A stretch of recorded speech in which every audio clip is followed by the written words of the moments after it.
at the end of it, the whole system breaks down. So I think we have looked at sports in terms of doping, in terms of selection, and we have actually set up a working group, and the legislation, the Sports Development Act in Malaysia is going to be amended. I think AGC will be involved, but through the Ministry of Youth and Sports. And the Olympic Council is leading it, but we prepared the amendments for the dispute resolution system. So we are also going to set up a special set of rules, and then there is going to be training of specialist arbitrators for that. We are also looking at medical legal, more of mediation. Mediation, because one of the big things about the medical legal issue is that there is a lot of negligent claims. I think particularly, like for example, in Malaysia, government hospitals the government is being sued for negligent claims, and it comes up to many, many millions.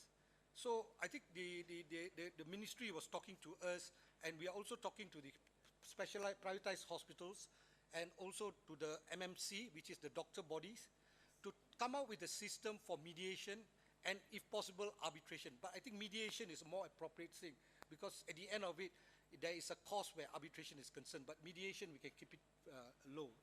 So we are working out that system, and then we are also looking at maritime arbitration. We are setting up a body to put all the maritime specialists together and then do promotion. Now, Singapore has become a very, very big center for maritime arbitration, simply because they work like that. They set up the body, then they actually train the people, then after that they went out and looked for the work. The work, they went to Blimco in Copenhagen, and they got the standard clause being put in, naming Singapore Center as one of the nominated centers. So immediately all the cases will go there, see? So we have to actually also do the same kind of things. The big thing this year, I'm pleased to say, that because is that the Malaysian government kept its promise to ALCO and also to the center, and it came out with, we finished the refurbishment of the Sulaiman building. It is the biggest ADR center in the world. We have 19 hearing rooms, 25 breakout rooms, auditorium, library, 2 seminar rooms. We are going to do, one of the seminar rooms is going to be changed into a 50-person hearing room for PCA hearings and ITSIC hearings. Towards the end, I've mentioned it to His Excellency Prof. Rahmat, that we will be extending an invitation for the official opening by the Prime Minister of Malaysia on the 4th of November to ALCO members to attend. And I think some members did mention they are quite interested in attending and looking at our facility. So it is an old building. It used to be the former Sharia courts. Now it's become the arbitration center. The Sharia courts have moved to a bigger place, more beautiful. So they gave us this old building, and we refurbished. The Malaysian government spent 50 million ringgit to refurbish this. So it shows the commitment. This is our business center. When we just finished, we took the photographs. Then this is a large hearing room. State of the art, we will have all the facilities in. In fact, 2 of the rooms have complete facilities. We can recording, transcribing and everything. And then this is another hearing room. This is the arbitrator's lounge. One of the requirements I said to the architect, the arbitrator's lounge must be like an airline lounge. So he did something like this. So it is quite nice. In real life, it's even better. This time when we just finished and we took the photographs. This is our cafeteria for people who use the center, and our auditorium. It sits 185 persons. Again, we have, I mean, it's not over the top, but it is, because we organize a lot of seminars, a lot of conferences, all of it can be held there, and the cost becomes lower for us. And then this is the center. We have the center on this side, and you have the annex building. We have a covered car park with the 2 seminar rooms on top. So I think that is the main thing. We did a conference this year in Kuching. Was very, very good, and we had a lot of activity. Our Chief Justice opened the conference, we had all my advisory board members, and we had a lot of discussion, and it was quite interesting to get for the center, because the center, when it promotes itself, it has also have to have the conference, and that helps to promote the center, and the center then interacts with the various people, and I think it works better. We had Doug Jones there, John Tuckerberry. Then we organized, under our statutory adjudication, a number of conferences, and we had 2 conferences. We get all the practitioners, and we get 1,000 persons coming. The reason we get 1,000 persons is that we give it free. When you give it free, you get 1,000 persons simply because you want that information to flow. So when you actually charge, the cost of actually collecting the money and all these things may be more than the return that you're going to get. So you might as well give it free, and you calculate, and we do it in such a way we get sponsors. So at the end of it, our cost is lower. All these companies at the back were all sponsoring. So at the end of it, we just spend a little bit. So we did 2 of it to explain the act, different parts of the act. Then we do a lot of training programs. We have our flagship now program that we are doing is statutory adjudication training, which is 5 days. In fact, now we are going to Kigali. When I went to Kigali, Rwanda, the center talked to me, and then we are exporting the course to Africa, because they are interested in having that, and we modify it. So, but I don't go. So the trainers go, and we work together with them. We have trained. This is the 400 people we have trained, adjudicators. It's very intensive. There's exams at the end. You have to pass the exam.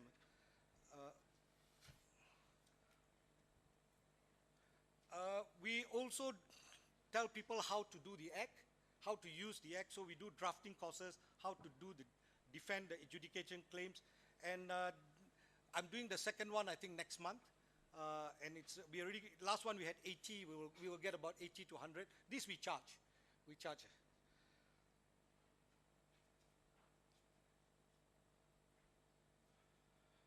Amendments to the Legal Profession Act. One of the very important underpinnings is to arbitration, or especially you find that the thriving centers have all opened up their economies, particularly the legal sector. And I think we are very fortunate with the help of AGC, the Attorney General is my chairman, advisory board, and with the help of them and the Bar Council, you have to talk to both of them, we managed to actually get a complete exemption for arbitration. That means if somebody who is a lawyer wants to come to Malaysia and he wants to, or they want to actually do arbitration, there's no restriction. No restriction. You can fly in, you can fly out. The only restriction is that perhaps you can't open an office, full office, but you can come in and go out. There's no, but you see, for example, they were trying to liberalize the Islamic finance and certain sectors. They only gave 60 days. But for arbitration, I managed to get total freedom, exemption. And I think what has happened is that with this, we have now 39 Essex Street setting up in KLRCA. Like Maxwell Chambers, we have managed to get 39 Essex Street. In fact, on next Tuesday, we are having the function for welcoming them to the center. So with that, this is my report, Mr. President. Thank you very much.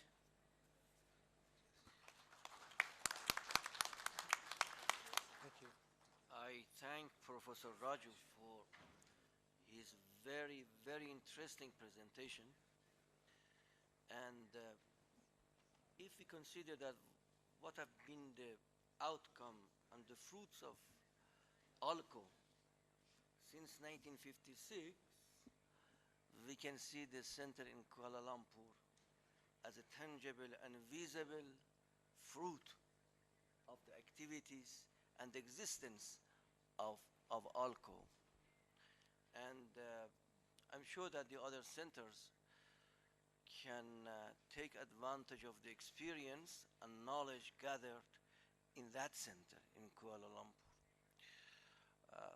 I happened to be in Kuala Lumpur last week, and I didn't know that such a good center existed. I knew that, I mean, the arbitration center of Kuala Lumpur exists, but I didn't know that such a nice place, as explained by Professor Raju, existed and so much activities were going on.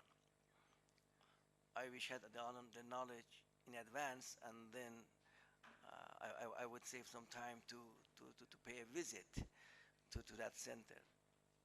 Congratulations, Mr. Raju. Many congratulations. Mr. President, thank you very much. I have one item that I forgot to tell. The World Bank, McKenna, and ITSIC, they are going to do a one-day course on ITSIC arbitrations, how to, from start to end, and we are offering it free. And I told Your Excellency, His Excellency, Prof. Rahmat, that we will offer it to actually ALCO countries, so that it, you can come in, because we have our auditorium, and you can come and have a look. And we have two of them coming, and they're going to go through the entire procedure and I think it's quite important, as Dr. Praveet put it, that the future is actually investment arbitrations, treaty arbitrations, because it is no more straightforward international arbitration. And so I think we all have to be equipped for it. Thank you. I think your statement and your presentation has been so impressive that at least some members would be tempted to use your experience. Thank you very much once again. Now I have, while we are talking about the arbitration center, we are going to hear some updates from on the Nairobi Regional Arbitration Center by the Vice President, Ms. Christian Angimba. You have the floor, Madam. Thank you very much, Mr. President and distinguished delegates. Let me thank the directors of the respective ALCO Regional Arbitration Centers for their very informative reports, which of course then challenges the government of Kenya to make sure that we live up to our commitment in this regard. I wanted to take this opportunity, Mr. President, to just provide an update on the progress made with regard to the establishment of the Nairobi Center for International Arbitration. The Secretariat report, unfortunately, in its paragraph 26, did not provide the update as we had given it during the 52nd session. So for the record, it's important to note that the government of Kenya did indeed enact a law in 2013 to establish the Nairobi Center for International Arbitration, and the center's objectives are very consistent with the ALCO objective of establishing regional arbitration centers which offer facilities for both domestic and international arbitrations. The act that establishes the center further establishes an arbitral court which shall be governed by the ancestral rules. Mr. President, distinguished delegates, a board of directors was appointed in June 2013 to administer the center, and the members of the board are eminent legal practitioners and arbitrators from the East African region, including Uganda, which is also an ALCO state, and Rwanda. The government of Kenya has provided budgetary allocations to facilitate the identification of suitable premises for the center and to undertake preliminary administrative measures to make the center functional. In addition, an interim director has been appointed, and the interim director, together with the board, are in the process of developing an appropriate organizational structure for the center and recruitment of staff, as well as undertaking capacity building initiatives. The Nairobi Center for International Arbitration recognizes the importance of exchanging ideas and harnessing the experience of regional arbitration centers that already exist under the auspices of ALCO, And in this regard, we have been in communication with the Kuala Lumpur Regional Arbitration Center in order to benefit from exchanges and capacity building opportunities. And I'm surprised that Professor Raju did not mention this in his report. They did not come? Yeah, they did come, yes. Yes, thank you very much. So as you can see, we already know that we can benefit from best practice that has been developed by the Kuala Lumpur Regional Center for Arbitration. Mr. President, my delegation therefore requests distinguished delegates to note what is small but I believe considerable progress that's been made by Kenya in this regard. The Attorney General informed me to assure delegates, to assure ALCO member states of our commitment to realize our undertaking to establish the Nairobi Center for International Arbitration as a regional center to serve the East African region. We also welcome and support the proposed resolutions on this agenda item. In particular, would wish to request member states to promote and support the use of regional arbitration centers by urging their governments and their business community to use the regional arbitration centers for the settlement of their disputes. We are very encouraged by the experience, particularly of the Tehran Center and Malaysia, and we hope that if member states do come and make use of the facilities that we've set up, then certainly it will be an endeavor worth undertaking. I thank you.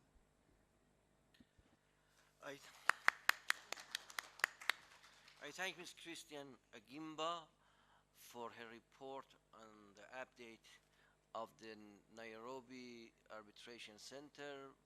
We wish Nairobi Arbitration Center more success in promoting its activity. Ladies and gentlemen, we have come to the conclusion of the item arbitration centers. And if there is a question or suggestion or comment, the floor is open. Otherwise, I consider this item to be closed. I see none, the item is closed. The next item on our agenda item is the report by the chairman of working group on customary international law. I give the floor to the Secretary General. Thank you, Mr. President.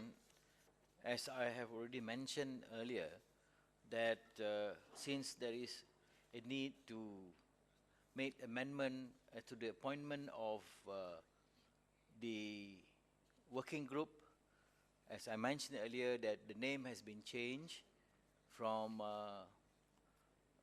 working group on customary international law to informal expert group on customary international law.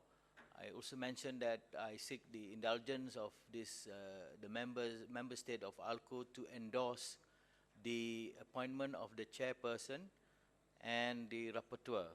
The report will be submitted to the Secretariat in due course, in which it will be transmitted to all the member state of ALCO for consensus before it is made use and submitted to the special rapporteur of ILC, Sir Michael Wood.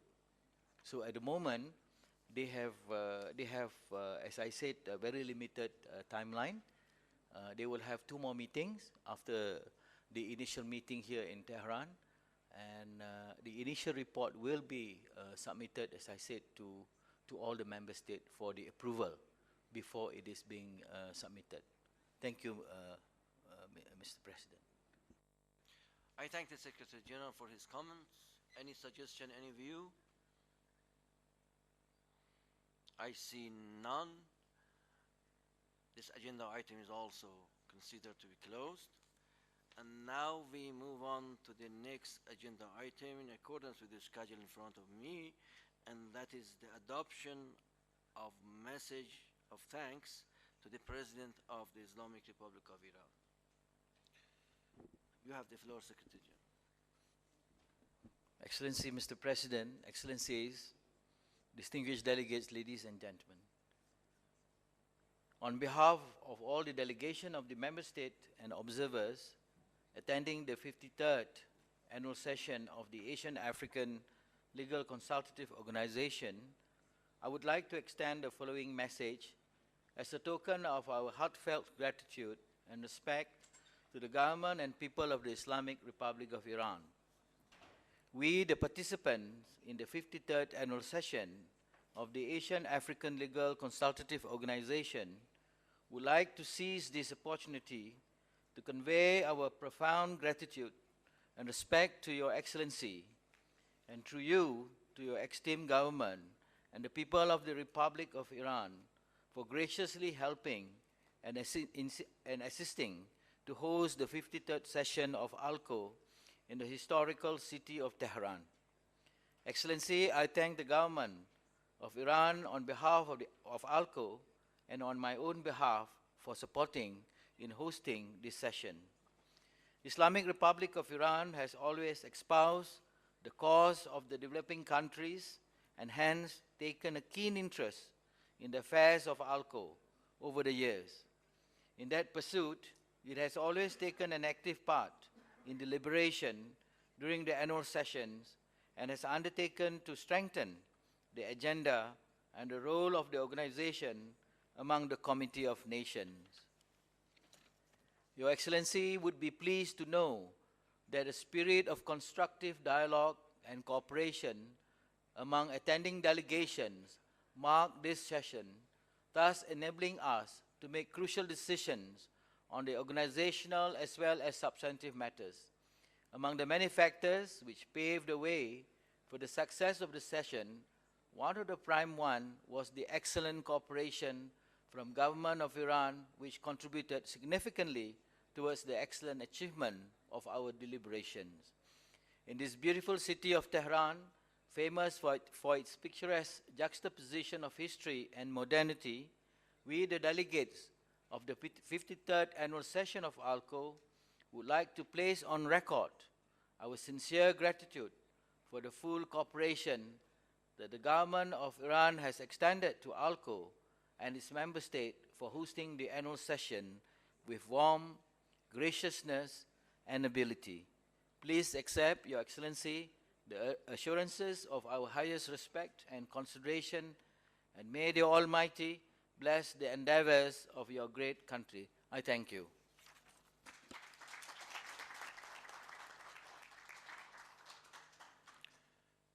Thank you very much. I very much thank the Secretary General and all distinguished delegations for this message, and this message will be duly conveyed to its high destination. Thank you very much again. The next agenda item is the venue of ALCO's 54th annual session. China would like to take the floor. China has the floor. Thank you, Mr. President. Mr. President, distinguished delegates, I thank all the delegates for giving China the opportunity to host the 54th annual session of ALCO. I look forward to welcoming all of you in Beijing next year. In April 1955, the historic Bandung Conference was held in Indonesia, which for the first time in modern history strongly demonstrated to the world the spirit of cooperation and solidarity of Asian and African countries, and led to the establishment of ALCO. Bearing this in mind, China plans to hold the 54th ALCO session in April 2015. In order to commemorate the 60th anniversary of the Bandung Conference, we're also considering the possibility of organizing certain events devoted to the anniversary of Bandung Conference, which will provide ALCO member states an opportunity to reflect on the historic moment of the conference, the memorable origin of ALCO, and the outstanding achievements it had made and to think about our mission in the future. During the discussions in the past several days, it has been widely agreed among all the delegations that Asian and African countries need to make the most out of OCO to thoroughly exchange views and gradually build consensus on important issues of international law in order to better promote and safeguard the common interests of Asian and African countries and to make more meaningful contributions to the international rule of law. The upcoming Beijing session will provide another opportunity to achieve this goal. China will closely coordinate with the Secretariat to ensure the Beijing session a success. To this end, China also looks forward to valuable suggestions and advices from all members of OCO. Last but foremost, I would like to take this opportunity to express our deep appreciation and sincere thanks to the host of this session, the Islamic Republic of Iran.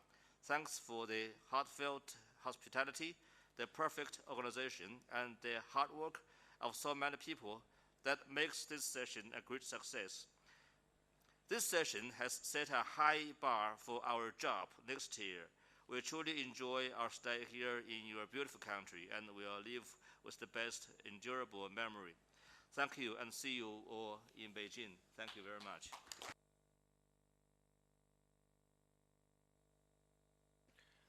I thank the distinguished representative of China for his gracious offer to hold the next annual session of ALCO in Beijing. My understanding is that the meeting, this session, would gladly accept this generous offer. If that is the case, we would applaud again.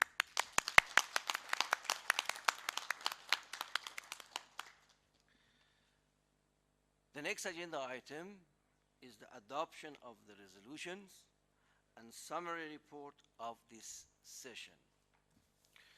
Ladies and gentlemen, I understand that you all have the resolutions on your table, and I read one by one, and we would adopt one by one. First, organizational matters. Resolution 53/org1. Report of the Secretary General on organizational, administrative, and financial matters. Do I gather that the meeting unanimously adopt this report? I do. Next, Resolution 53/org2, ALCO's budget for the year 2015. And the meeting would unanimously adopt this one too. Yes, the meeting does. The next one, Resolution 53/org3, Report on ALCO's regional arbitration centers. I'm sure that the meeting would unanimously adopt that too, and the meeting does. Okay, so far so good. Okay? I hope that would be the case for the rest of the business. You're establishing a good practice and precedent. Okay? Okay, we go to the substantial matters. Resolution 53/S2, Law of the Sea. I recognize the distinguished representative of Japan. You have the floor, sir. Mr. President, thank you. Prior to moving adoption of this resolution, my delegation wishes to make a statement. As I stated yesterday on the topic of the law of the sea, Japan takes note of the increasing activities of ITROS and highly evaluates role of ITROS as a dispute Settlement Organization. From that point of view, Japan was of the view that it is only natural that the ALCO members would unanimously agree with the original operative paragraph 4 of the draft resolution prepared by the Secretariat, which encourages the member states to use that function. It seems, however, difficult to reach consensus on this specific point among the members.